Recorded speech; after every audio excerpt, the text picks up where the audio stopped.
युग अभिमन्यु के सवाल का जवाब देते हुए कहता है, ऑर्गेनिक खेती का स्टार्टअप। अभिमन्यु अपना मुंह फाड़ते हुए कहता है, क्या कहा?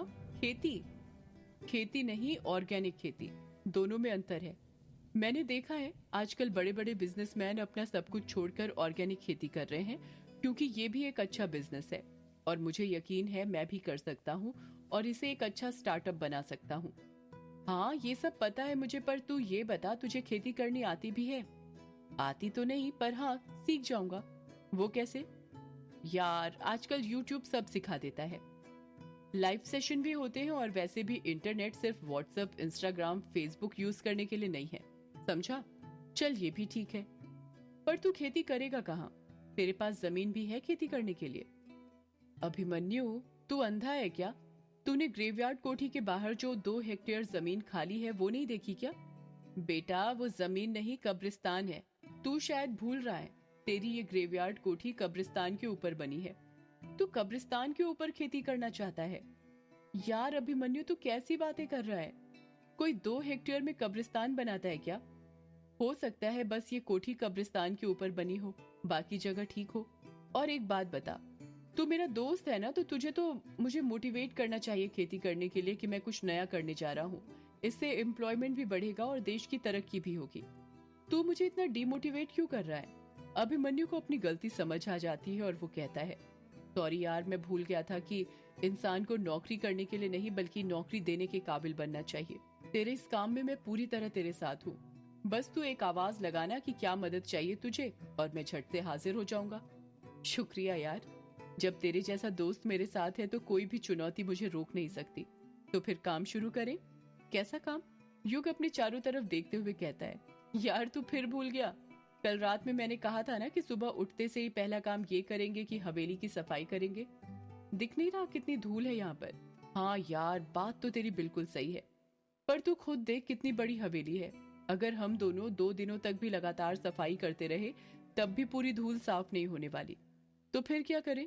तू चाहता है ऐसे ही धूल रहने दे, सफाई ना करें? अरे, मेरे कहने का मतलब ये नहीं था। तो फिर क्या मतलब था तेरा? मेरा मतलब था किसी को मदद के लिए बुला लेते हैं। 2-3 लोग रहेंगे तो जल्दी हो जाएगी सफाई। किसको बुलाएंगे? कौन आना चाहेगा ग्रेवयार्ड कोठी में? यार तू भूल रहा है, अपने पुराने यार अभी भी इसी गांव में है। मैं उसे फोन करता हूँ। उसे किसे? कछुए को यार। युग कुछ याद करते हुए कहता है, ये तू वही कछुए की बात तो नहीं कर रहा जिसका असली नाम कछेंदर था और वो सब काम धीरे धीरे करता था, इसीलिए हमने उसका नाम कछुआ रख दिया था? हाँ, मैं उसी की बात कर रहा हूँ। क्या ये अभी भी स्लो है बचपन की तरह? जब तू मिलेगा तो खुद देख लेना। इतना कहकर अभिमन्यु अपना मोबाइल निकालता है और कछुए को फोन करने लग जाता है। अभिमन्यु फोन पर बात करते हुए कहता है, हाँ कछुए, कहाँ पर है तू? फोन के अंदर से कछुए की आवाज आती है, वो अभिमन्यु, मैं किश्नोई नदी पर हूँ। तो सुबह सुबह किश्नोई नदी पर क्या कर रहा है? तेरे घर में शौचालय नहीं बनाया क्या जो सुबह सुबह हल्का होने नदी पर चला गया? यार अभिमन्यु देख, अभी ना मैं तेरे साथ मजाक करने के मूड में बिल्कुल नहीं हूँ। यार तेरा दिमाग सुबह सुबह इतना गर्म क्यों है? क्या हुआ? यार यहाँ पर किश्नोई नदी में एक बहुत बड़ा कांड हो गया है। क्या कहा? किश्नोई नदी में कांड हो गया? पर क्या? यार तू खुद आकर देख ले, मेरी तो खुद समझ में नहीं आ रहा कि ये सब कैसे हो गया। इतना कहकर दूसरे साइड से फोन कट हो जाता है। अभिमन्यु बात करते हुए कहता है, हेलो, अरे हेलो, क्या हुआ ये तो बता दे। जैसे ही फोन कट होता है युग अभिमन्यु से पूछता है, क्या हुआ, तेरे चेहरे पर 12 क्यों बजे हैं? यार किश्नोई नदी पर एक कांड हो गया है। कांड हो गया है? पर क्या? पता नहीं यार, पर मुझे डर लग रहा है। डर लग रहा है? पर क्यों? क्योंकि यार कल रात अपन दोनों ही किश्नोई नदी पर थे। कहीं हम दोनों के जाने के बाद यक्षिणी ने किसी को अपना शिकार तो नहीं बना लिया? युग अभिमन्यु पर चिढ़ते हुए कहता है, यार अभिमन्यु तू फिर शुरू हो गया। तेरी कहानी यक्षिणी पर ही शुरू और यक्षिणी पर ही खत्म क्यों होती है? ये भी तो हो सकता है कि नदी पर कुछ और हुआ हो। यार युग, तो फिर तू ही बता वहां पर क्या हुआ होगा, वो तो अब वहीं पर जाकर पता चलेगा। चल फिर। युग और अभिमन्यु किश्नोई नदी जाने के लिए निकलने लगते हैं। वो दोनों ग्रेवयार्ड कोठी के दरवाजे तक ही पहुंचे थे कि तभी अभिमन्यु की नजर दरवाजे के बगल में रखी 2 काली छतरी पर पड़ती है। अभिमन्यु युग से कहता है, एक काम कर युग, ये छतरी भी रख ले। छतरी? पर क्यों? मैंने खिड़की से बाहर देखा था, मौसम खुला हुआ है, मुझे नहीं लगता कि बारिश होगी। यार मैंने जितना कहा तू बस अभी उतना ही कर। कोई सवाल मत कर, समझा? हाँ ठीक है। अभिमन्यु के कहने पर युग छतरी पकड़ लेता है और वो दोनों किश्नोई नदी जाने के लिए निकल जाते हैं। जब वो दोनों किश्नोई नदी पर पहुंचते हैं तो देखते हैं कि नदी पर बहुत सारी भीड़ जमा थी। ऐसा लग रहा था कि सारे गांव के लोग वहीं पर इकट्ठे हो गए थे। भीड़ में अभिमन्यु कछुए को ढूंढने लग जाता है। अभिमन्यु अपना सिर खुजाते हुए कहता है, यार इतनी भीड़ में कछुए को कैसे ढूंढूं? एक तो उसकी छोटी सी हाइट, ऊपर से दुबला पतला, पता नहीं कहाँ पर फंसकर बैठा होगा इस भीड़ में। युग भी अपना सिर खुजाते हुए कहता है, तू ये सोच रहा है कि कछुए को कैसे ढूंढे और मैं ये सोच रहा हूँ कि यहाँ पर इतनी सारी भीड़ आखिर जमा क्यों हुई है। जितना मुझे लगता है गाँव के मेले में भी इतनी सारी भीड़ जमा नहीं होती होगी। हाँ सही कहा, मैं भी जब से गाँव में आया हूँ पहली बार इतने लोगों को एक साथ देख रहा हूँ। मेरी समझ में नहीं आ रहा कि यहाँ पर हो क्या रहा है। चल थोड़ा पास चलकर देखते हैं कि हुआ क्या है, शायद कुछ पता चल जाए। युग और अभिमन्यु भीड़ के अंदर घुसने लग जाते हैं। वो दोनों अभी एक दो कदम चले ही थे कि उन्हें कछुआ दिख जाता है। अभिमन्यु युग से कहता है, यार वो देख कछुआ। कहाँ पर यार? अभिमन्यु अपने राइट हैंड से सामने की ओर इशारा करते हुए कहता है, अरे वो देखना सामने। कहाँ यार, मुझे तो नहीं दिख रहा, तुझे कहाँ दिख गया? अभिमन्यु कछुए को आवाज लगाते हुए कहता है, कछुए, ओ कछुए। अभिमन्यु से करीब 20-25 कदम दूर पर ही एक दुबला पतला लड़का खड़ा हुआ था जो काली बनियान पहना हुआ था, रंग काला, छोटे छोटे बाल। वो लड़का अभिमन्यु को देख लेता है और धीरे धीरे कहता है, अरे अभिमन्यु तू आ गया? अभिमन्यु कछुए को बुलाते हुए कहता है, हाँ आ गया, जरा यहाँ पर तो आ। कछुआ धीरे धीरे भीड़ को हटाते हुए अभिमन्यु के पास जाने लगता है।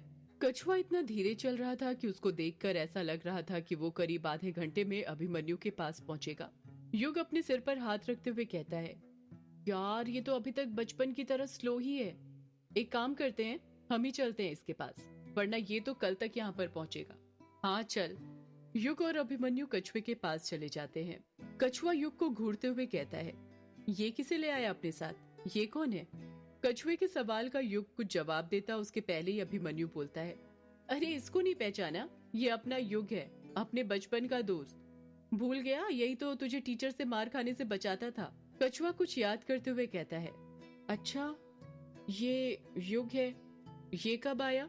अभिमन्यु कछुए की बात को काटते हुए कहता है, ये सब मैं बाद में बताता हूँ तुझे, पहले मुझे तू ये बता यहाँ पर क्या हुआ है, इतनी सारी भीड़ क्यों जमा है? कछुआ अभिमन्यु का हाथ पकड़ते हुए कहता है, यार मैं नहीं बता सकता, क्योंकि तुझे पता है मेरा दिल बहुत कमजोर है, तू खुद चलकर देख ले कि क्या हुआ है। कछुआ युग और अभिमन्यु का हाथ पकड़ता है और भीड़ को साइड हटाते हुए उन्हें नदी के किनारे पर ले जाने लगता है। जब वो नदी के किनारे पर पहुंचते हैं तो वहां का नजारा देखकर युग और अभिमन्यु की आंखें फटी की फटी रह जाती हैं। नदी के किनारे पर करीब 30-40 कौवे मरे पड़े थे। युग हैरानी के साथ कहता है, ये क्या, इतने सारे कौवों की मौत कैसे हो गई?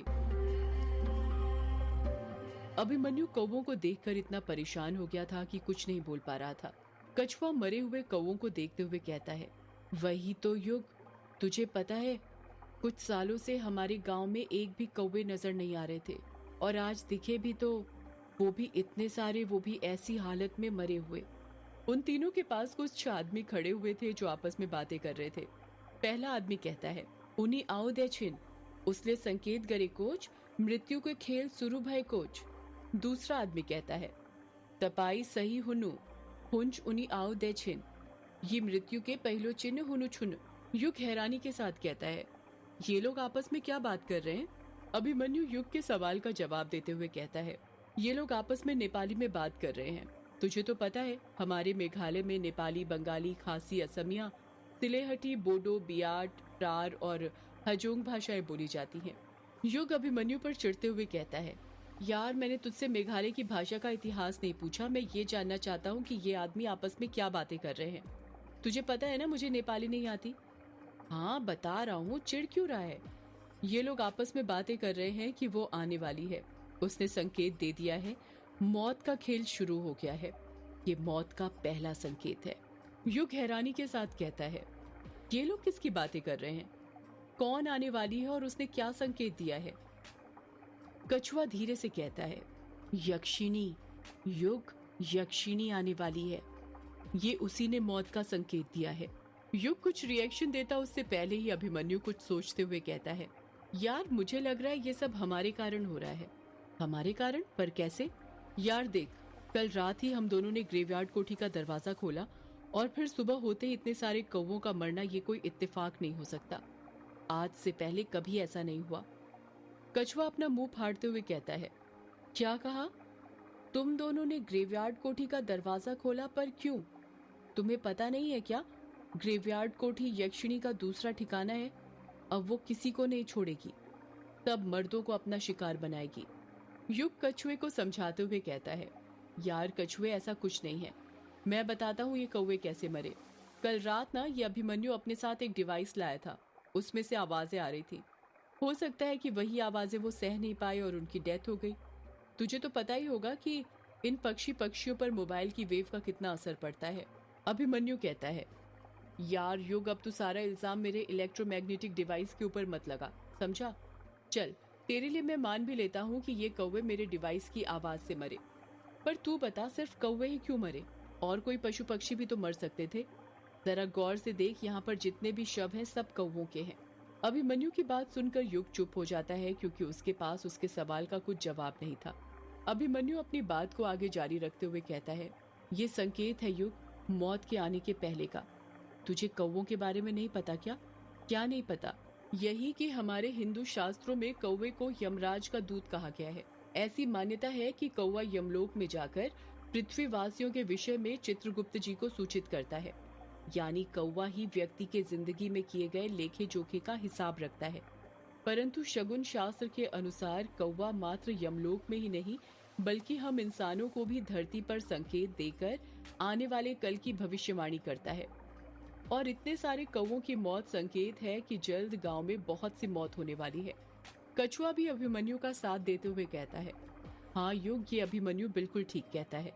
मेरी दादी बताती है कि पुराने समय में ये परंपरा थी कि अगर किसी के सिर पर कौवा बैठ जाए और चोंच मार दे तो जरूर कुछ बुरा होने वाला होता है। आने वाली मुसीबत से बचने के लिए वो इंसान अपने रिश्तेदार को झूठा पत्र लिखकर अपनी मौत की जानकारी देता था। क्या? पर क्यों? वो इसलिए क्योंकि मौत की झूठी खबर सुनकर उसके परिजन उसकी मौत का शोक करते थे और फिर उसी दिन दूसरा पत्र भेजा जाता था कि ये एक झूठी खबर थी। लिखते थे कि उसके सिर पर कौवा बैठ गया था। मान्यता है कि झूठी खबर उड़ाने से कौवे द्वारा लाया गया संकट दूर हो जाता है। युग अभिमन्यु और कछुए की बात को नकारते हुए कहता है। अगर तुम दोनों को ये सब पता है तो क्या ये नहीं पता कि काक भुशुंडी जी श्री राम के परम भक्त थे। उन्हें इच्छा मृत्यु का वरदान भी प्राप्त था। आज के जमाने में कौवों को काक भुशुंडी का ही प्रतिरूप माना जाता है। माना ये मान्यता है कि यदि कौवा किसी के सिर पर बैठकर चोंच मार दे तो अशुभ होता है, पर यह भी मान्यता है कि कौवा सिर्फ आपके सिर पर बैठे तो परम शुभ होता है। अब तुम दोनों ही बताओ, हम कैसे पता लगाएं कि कौवा हमारे सिर पर सिर्फ बैठा था या उसने चोंच मारी होगी? अभिमन्यु और कछुआ चुप ही रहते हैं। युग अपनी बात को आगे जारी रखते हुए कहता है। देखो यार, अलग अलग धर्मों में अलग अलग मान्यता है।